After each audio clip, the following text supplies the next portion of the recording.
Hey everybody, I just want to talk about the Manifestor type today. It's Donald here with Hidden Path Human Design, and I'm just going to chat a little bit about what it means to be the Manifestor type in human design, what it means to you, and this is just a generator's perspective. So, what is a manifestor? Manifestors have an undefined sacral center. That's the square just above the square at the bottom of the chart here. So when that's undefined, and you have a motor connection to the throat center, so any other motor, so the root, the solar plexus, or the ego connected to the throat, it makes you a manifestor. So without this, this could be a direct or an indirect connection. Manifestors are here to get things started and impact others. Their strategy is to inform, which I'll be discussing later. And the signposts or the guideposts in their life are between peace and anger. Manifestors have a closed and repelling aura, and they're asking themselves the existential question, who am I impacting and will I be answered? So these are just kind of a basic overview, and we're going to go a little bit deeper now. So manifestors and generators are considered energy types. So manifestors are energy types, which is interesting to think about because they don't have the defined sacral, but both manifestors and generators are on the energy side of things. The reason why they're energy types is their energy is dense, and it kind of pushes things out of their way, much like this wrecking ball here. This provides manifestors with the ability to create space. So what they're doing is they're making new spaces in the world so that generators and projectors can come in and build things together. So they're here to initiate new ideas, new concepts, and also knock down old things so that we can build a new or something different. This kind of energy can sometimes make other people feel uncomfortable because they're not really sure what you're going to do because, your aura is like dense and it's pushing them away. So there's like no way for other people to really get into your business. So you need to ask yourself, where am I creating space, and who is it that I'm going to be impacting while creating this space? So the manifestor strategy is to inform. Now, this is just, even Ra said himself, the founder of the human design system, that a manifestor informing is just a suggestion. Technically, manifestors don't need to inform before they take action. However, we're going to talk about informing here and some of the benefits, and you can decide for yourself if informing is correct. So informing is telling those that will be impacted by whatever decision you've made what they need to know to kind of make them understand what you're about to do. So it kind of eases their nervousness or whatever that comes up for them before you take action. Informing doesn't feel natural. It's more of a courtesy that you do for other people, just to tell them, hey, I'm going to be taking action. I need you to go over here and you to go over here, and this whole project will come together. So, and then you just kind of see how it goes from there. Informing helps make other people kind of comfortable with the impact you're going to provide. So, and there's two times you want to inform.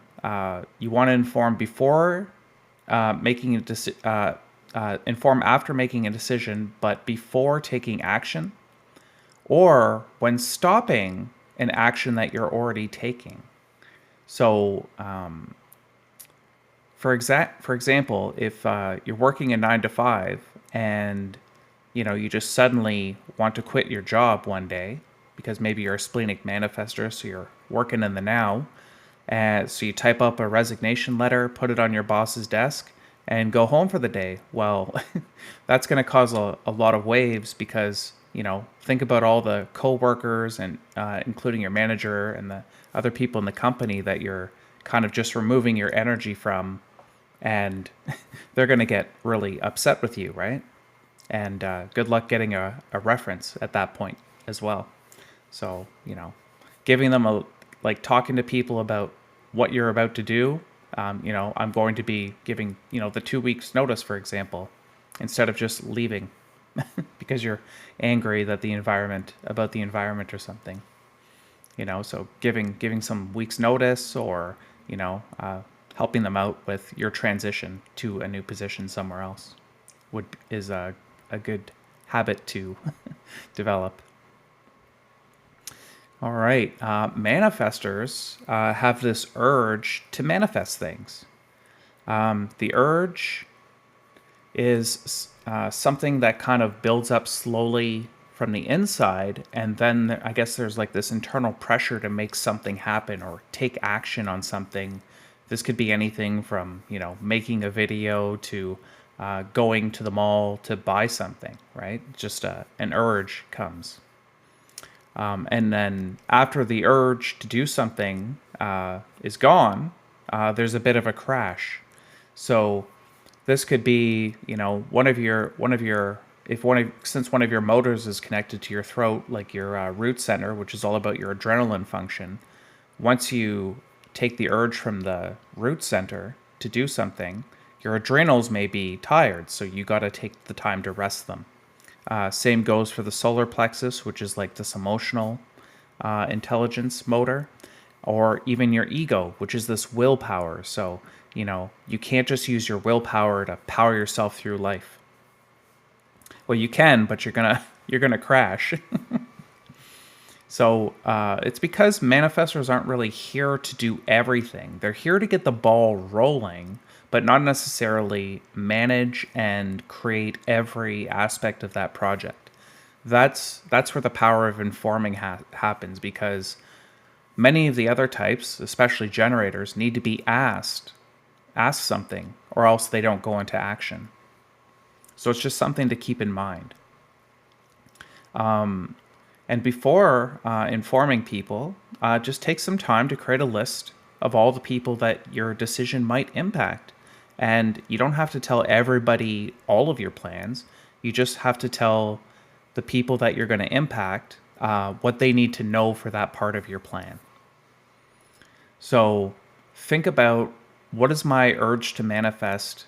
Like, who will my urge to manifest something impact? And go from there. So manifestors in relationships are a bit of like a lone wolf. Due to their independent nature, relationships can be difficult. The other person in the relationship, and this doesn't even have to be a romantic partner. This can just be a parent-child relationship. If your child's a manifestor, you're not able to really feel where they're coming from or know where they're coming from unless they inform you, So it's the aura, it's the dense aura that nobody can really break through, that creates this confusing environment to intimacy. So if you want a relationship with someone, they're never ever going to pick up that you like them because of your closed aura, and it's repelling as well. So you have to inform them. You have to let them know. So, whether you're a guy or a girl, you got to let other people know, hey, I would like to be your friend, or I would like to go on a date with you. If you're not willing to step out and do that, from from the urge, then, maybe that connection's not for you. So it's just something to think about. Also, telling others what you like or dislike, because, because there's no way of other people really getting into your energy, you have to tell them what your likes and dislikes are. And that's how you build the understanding in the relationship. So, Giving feedback helps others understand you better. Now, relationships are also created on your own terms. So you're the one who initiates the relationship, or well, this is how it will work. It will reduce the resistance for you if you're the one initiating the relationship, and if you're the one, setting all the terms, like telling them how you feel about certain things or how you think about the way you're thinking about things, and it just requires like a lot of communication with the other person. So if it's worth the effort for you, go for it.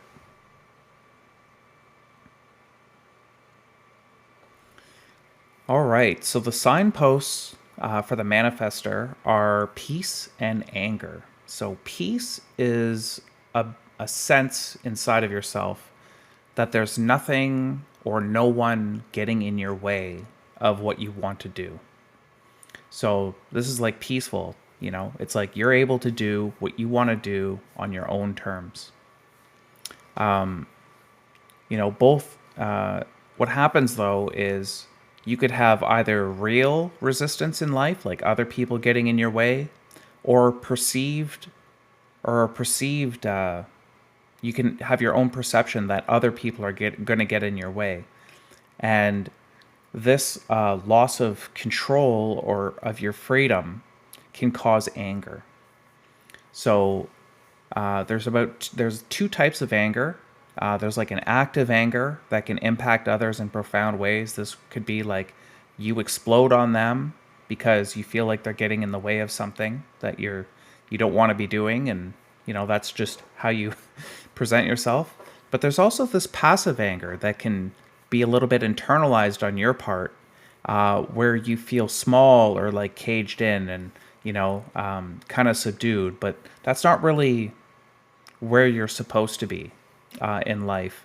You're supposed to be feeling like a powerful manifester.